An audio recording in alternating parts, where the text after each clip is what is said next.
Hi, and welcome to This Week in East Brunswick.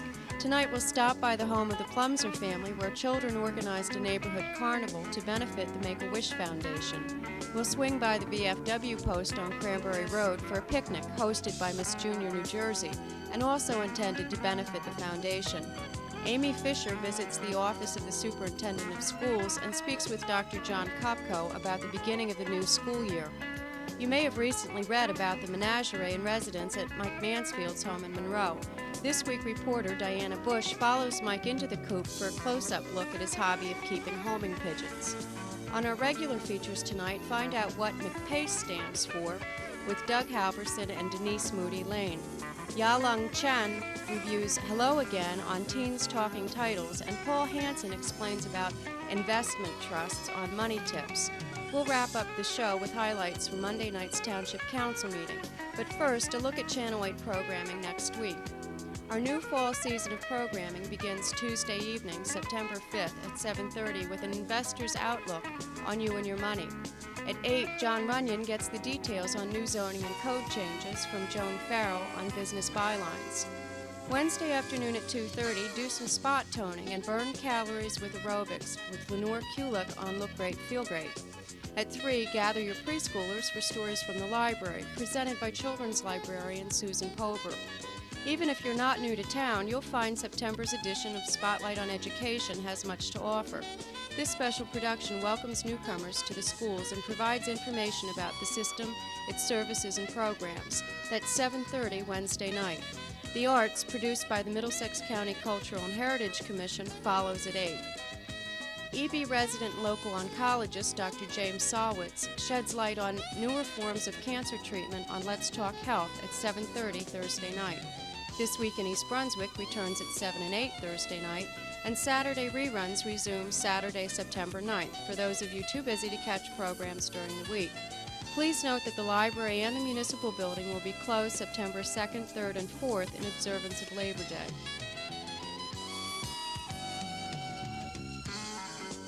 The Make-A-Wish Foundation is a non-profit organization dedicated to fulfilling the dreams of children who are seriously ill or who have a life-threatening illness. Last Saturday, the community, with the help of devoted individuals, raised contributions for the organization and had a great time while doing so. At 27 Independence Drive, the Plumser family children, Kim, Matthew, and Jennifer, held their very own neighborhood carnival to benefit the foundation. Today we're holding a carnival to benefit the Make-A-Wish Foundation, which is a foundation that grants the wishes of children who are very ill and who really want their own wish. And the foundation grants that wish. And today we have counted the money, and we have found that we've collected about $90 and over, and we expect to collect a little more today. We are raising money for the foundation by having a refreshment stand with cookies, brownies, and drinks. We have a craft table where my friend and I made the crafts and painted and things like that, and we're selling those for a fair amount of money. And we have balloons from the Make-A-Wish Foundation to show what we're doing this for, and we're selling those also for 25 cents. I have 2 games. One of them is a can game where you shoot out of this rubber band gun the rubber bands and try and knock over the cans. And you do it kind of like this. And most of the time they go over. I also have a penny find game where in 10 seconds or less you have to find 3 pennies in the sand. And so far in these 2 games I've probably made way over $5. I'm Jennifer Plumser and 6 years old. And I'm Katie Winters and I'm 6 years old. We're doing the lollipop game, and here's how you play it. If you pick up a lollipop with a dot on it, you get a ticket. It looks like this. And if you get one that doesn't have a dot on it, it looks like this. It costs 10 cents for 3 tries, and we made about $10.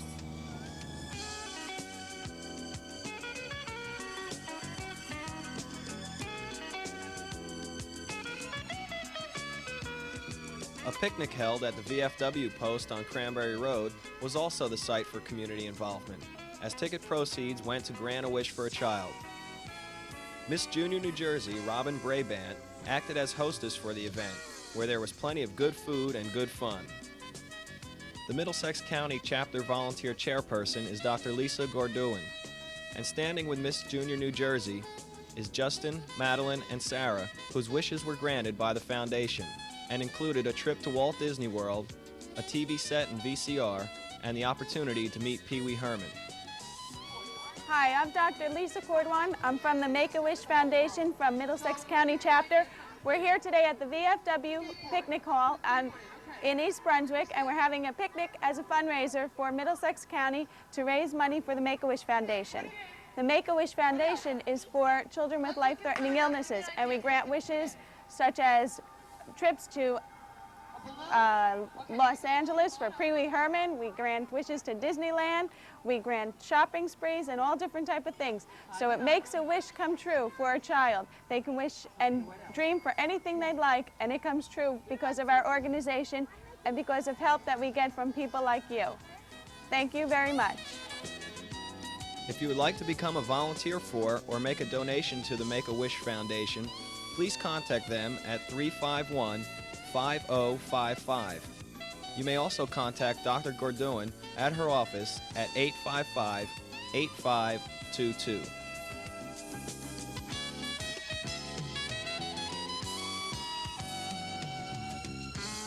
Boy, am I glad that the season is over and that the concerts went without a hitch. It has been really great. You know something, Karen? I'm going to start taking down the Providence sign. What's the matter? No, darling. No, what's the matter? Hey, one more concert. Labor Day. Right, you're right. Too much sun and sand and water. That's what it is. That's it. It's been a long season. It certainly has, but a wonderful season. Anyway, this Sunday, the Labor Day weekend, and it'll be Sunday night, September 3rd, at 6 o'clock. It's a new time, folks, because, you know, it does get darker now, earlier. And we're going to have Out of the Blue. It's a brand new jazz group to us, but certainly not to the world of jazz. We hope you'll all come down 6 o'clock, September 3rd, here at the East Brunswick Community Beach. And of course, it's free.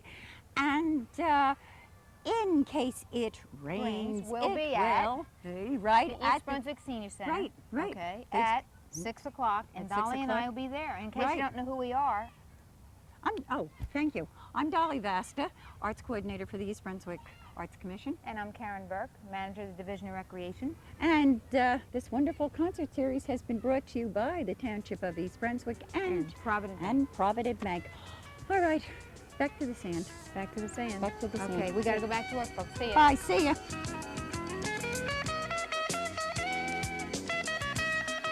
Hi, I'm Amy Fisher, and I'm the Information Officer for the school system. Today, I'm in the Administration Building with Dr. John Kopko, our Superintendent of Schools. John, you and the other administrators have been working very hard all summer to get ready for the new school year. How is everything going? Well, Amy, we are ready to open, and I'm looking forward to an outstanding school year.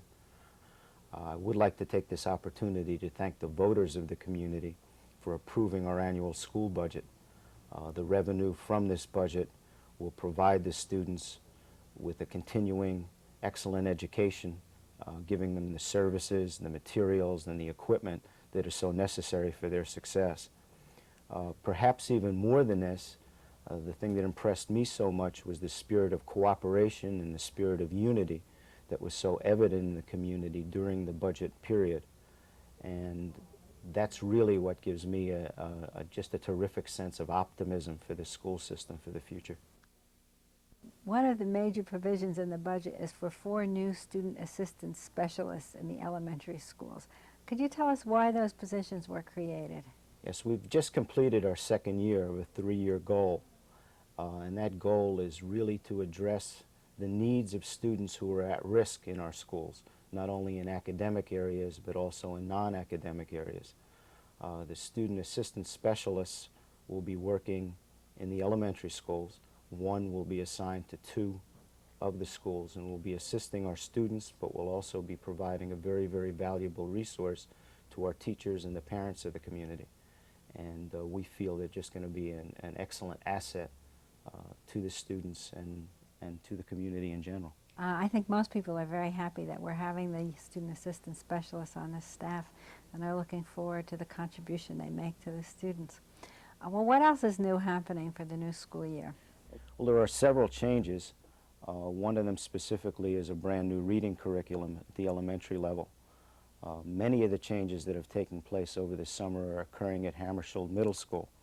In addition to the cycle courses and elective courses, we're beginning a formal foreign language program. And at the current moment, we have approximately 80% of the students who have chosen to take foreign languages. One problem that's arisen at Hammersholt is the conversion of the locker rooms to classrooms will not be ready in time for the new school year. Can you tell us what's happening to solve the problem? That did present us with a problem, but I think a problem that we can address. What we'll be doing is providing portable classrooms right on the site at Hammersholt School, and in that way we'll be able to accommodate all of the students in a regular classroom setting until the plans for the construction are approved and the actual construction is completed. Here in the district, we've really done everything that we possibly could to move that process along, but there's such a backlog in the State Department with the many construction projects that are occurring throughout New Jersey that it has been delayed to an extent. But we're really optimistic that it will move along, and we're also optimistic that the additions to our elementary schools will be completed in time for next September. Well, I guess you'll be going around to the schools on opening day and frequently thereafter to see what's going on. Absolutely. That's really the part of my job and my position as superintendent of schools that I enjoy the most. Actually going to the schools and seeing the students achieve and seeing the accomplishments of the teachers, it's what gives me the most satisfaction. And I'm also looking forward to meeting many more members of the community and parents as well. Well, thank you very much for taking the time to be on Channel 8 News today, and I know you'll be back many times for more news broadcasts. And I'd just like to remind the viewers that Wednesday, September 6th, is the first day of school, and it will be a half-day session for students in all schools. Lunch will be served at Hammersholt and in the elementary schools, but not at Churchill and the high school. Thanks for watching, and we'll be back again soon with more news about the schools. Hi, I'm Diana Bush for This Week in East Brunswick, and today we're speaking with Animal Control Officer Mike Mansfield in his backyard at Monroe Township. You may think that this is Central Park or Trafalgar Square, but actually it's not. It's really some chickens and some pigeons which he collects in his Monroe Township home, and he'll tell us about them today. Would you mind just showing us a couple of different types of pigeons and explaining where you got them and maybe tell us a little bit about them? Sure, let me step inside the cage. Okay. All ready? You want to come inside, Diane? Yep. Go ahead.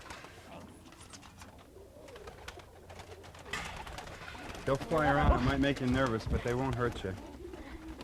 Can you point out the different types of birds that you have here? Sure. Right here in front of us on the flap in the black and white one, that's called a show flight.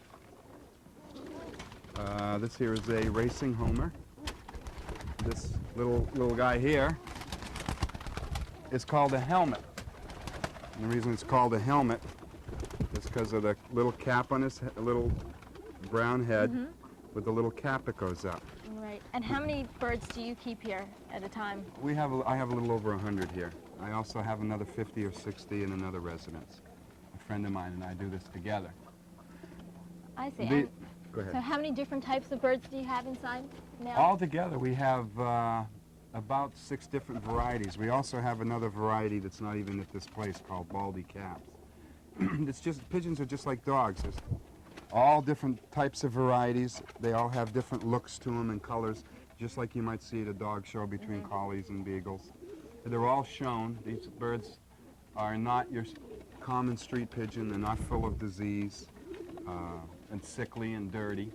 Well, any animal's dirty. All the coops are cleaned and sprayed. These birds all get shots. Yeah, what does it take to raise animals like these? How?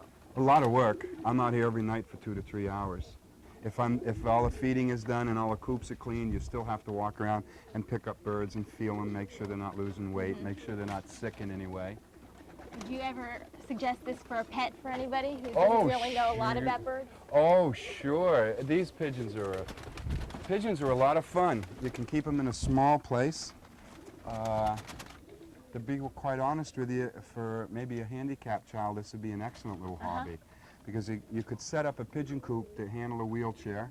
Right. He could go in, he could play with his birds, look at his birds, and just have a nice time. This is also a helmet, but there's 2 different varieties of helmets. The one I showed you before had the cap on the back. This doesn't. It's called a plain head. And these are bred for looks. They want a round head. The cap has to come down on the back about where that is. And in front of the eyes, it has to come straight across. Now, these are show flights. These look totally different. Can I hold one of these? Sure, sure. The flights are about the calmest. When you hold a pigeon, you take your finger like that, hold it 2 feet, and then just wrap your thumb around and he can't fly. He has to be there all day. Okay, if you're trusting me with your pigeon, then I'll take a chance of holding it. Let's see now. Let me just figure out your hand here. Okay, go like this. And take the finger, this finger here. Oh, wait a minute. Put the feet right between here. Then take this finger and go around. Okay. There you go. Now you should be able to let go with this hand and he'll just stand there. So this is not that hard, and No. nothing will happen that I'll regret later by holding him now? No, they don't have diseases. If they're kept clean and cared for, they don't have diseases that you can get. They don't have teeth, they don't bite, they don't peck. So actually it seems like it would be a great pet. Yeah, all they do is fly around and startle people like they did you when you first came in. Do you ever name your birds? No, there's too many to name. You get a few favorites. We have some ducks that are named. And my daughter Jennifer names a few of the animals. You know, it's a little LD for the duck, and she has a couple of pigeons that she's given names to. And are there books that you can read to learn about these birds? Library, or have you just our library is filled them? with books on pigeons and how to care for them and how to build the coops. I got a couple other birds over here I'd like to show you that are a little bit different than most people would ever see, if you don't mind. Okay, I want to. Thank you. This is my daughter, Jennifer. She's got something to show us here. These are 2 little, very special type pigeons. These are called parlor rollers. And how old are these pigeons? They're about almost 24 hours old. They just hatched out yesterday. Did you see them hatching? Did either of you see the pigeons hatch? No, we honestly didn't. I checked the eggs the day before and I saw the cracks and knew they were coming. And then I left the mother alone for a little bit and then they came out. Sometimes if you disturb the female, she'll jump around too much and break the eggs. Right. And these particular birds are quite important to me, and I'm going to show you why. This here is the adult version of the little squeakers you just saw over there. They're related. This would be a brother of the youngsters. Okay. Do you very often keep the same parents throughout a lifetime with the pigeons? I'll keep the same parents throughout the lifetime. Occasionally, though, I will switch males and females, just occasionally. Now, you had shown me something before, which is really fantastic, where the pigeon was sort of jumping along the floor. Can you get this pigeon to jump? Sure. They're bred to roll, they call it, or tumble. And they do it, it's in their breeding to do it. There he goes. He flips. They'll flip. Can this bird fly also? No, bird will never, ever fly. As soon as he flaps his wings, he goes down immediately. You make sure that has a nice soft ground, and they always land on their feet. And they have contests to see whose will flip the furthest across the floor. And you actually train them by every day making them flip and making them flip so that they improve on their flipping constantly. Alrighty, we're going to put this guy back, and I'll show you one more thing. I do have a few birds that I let out, and they fly into the sky.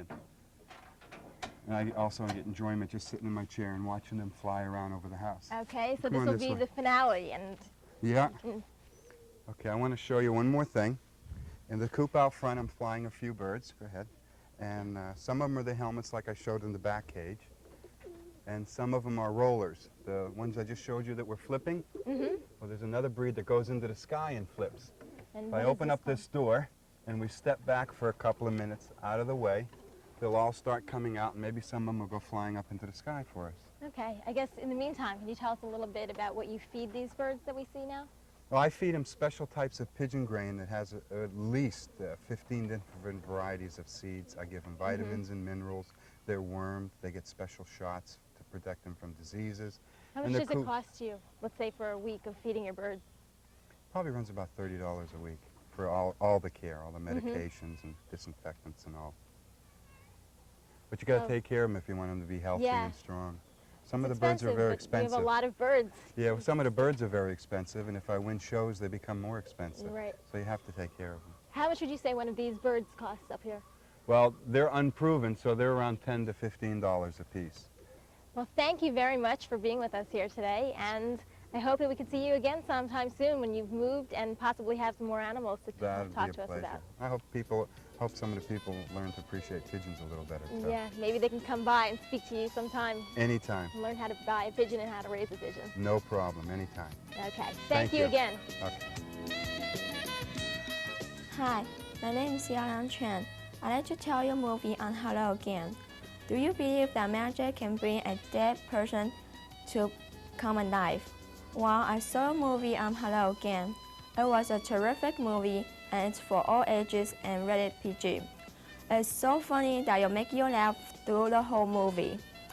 This movie stars Shelley Long as Lucy Chapman, Corbin Benson as Lucy's husband. Lucy Chapman choked on the chicken bone and died. After years, her sister Zelda brought her back from the knife. She tried to go back to the life she had lived before, but she realized that she can't, because her husband had married her best friend Kim.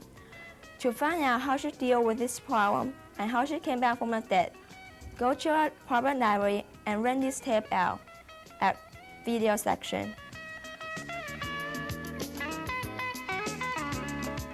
Welcome. I'm Doug Halverson, Director of Consultation and Education for the Middlesex County Mental Health Clinic. With me today is Denise Moody Lane, Coordinator of the McPace Project. Denise, thank you for being here. I really appreciate it. What is McPace? Well, what is CAP, and what is the educational project you've got going? Well, you've got a lot of acronyms there, and I'm about to tell you. Good. Middlesex County CAP, which stands for Child Assault Prevention, is the agency that McPace runs through. And CAP is the only agency in Middlesex County that provides in-school training, pre-K through 12th grade, to teach children how to be safe, strong, and free.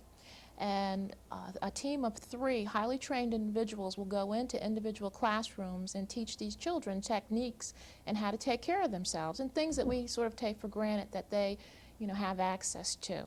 The McPace program came out of CAP, and what that stands for is Middlesex County Prevention and Community Education. That's funded by the United Way of Central Jersey, and basically the target population is an adult population.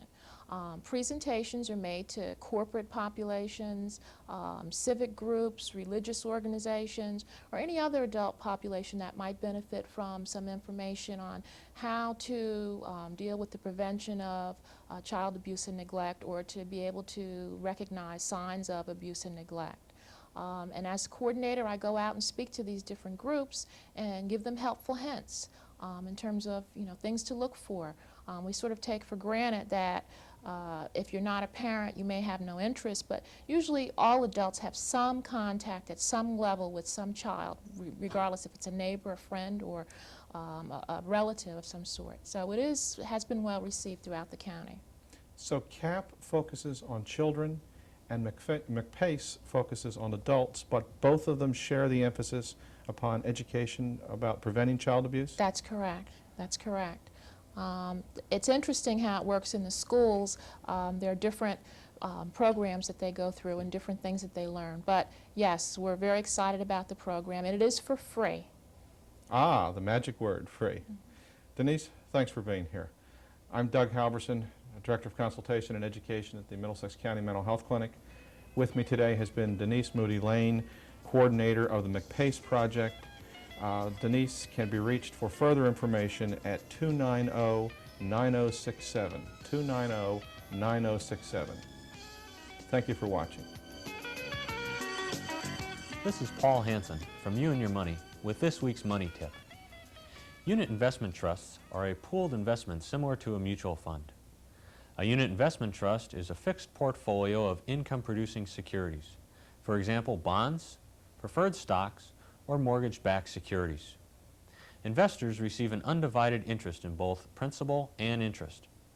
The portfolio of securities remains fixed until all securities mature and investors receive their original principal back. Unit investment trusts are attractive in times of declining interest rates because, like certificates of deposit, an investor can lock in a specific rate. This is Paul Hansen with this week's Money Tip. At the Town Council meeting on Monday night, a special group of East Brunswick girls were honored publicly for their outstanding efforts in athletics. Joe Hudak read the proclamation. Certainly a joyful night to see all these champions. The proclamation reads, whereas the East Brunswick Soccer Club provides an opportunity for East Brunswick youth to learn and enjoy the sports of soccer through its programming, and whereas the East Brunswick Soccer Club, the Goldbusters team, won the 1989 New Jersey State Soccer Championship State Cup for Division III girls during competition on May 20th, 1989. And whereas this victory represents the first time an East Brunswick soccer team has won 2 state championships, having previously won the title in Division IV for the 1986 and 87 season, and whereas their most recent victory was in Needham, Massachusetts, where they captured the Memorial Day Invitational Tournament after winning 5 straight games with only 1 goal scored against them. And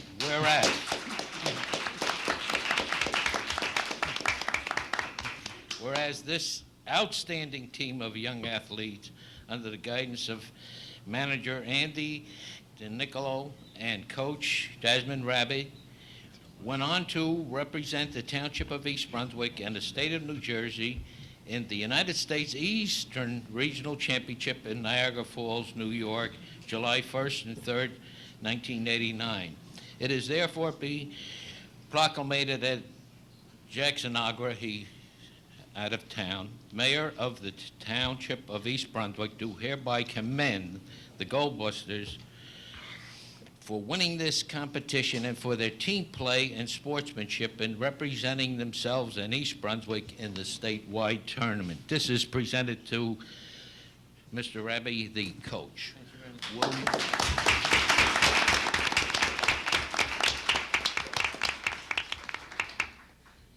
Will you please make the presentation of the proclamation to these lovely, gracious girls?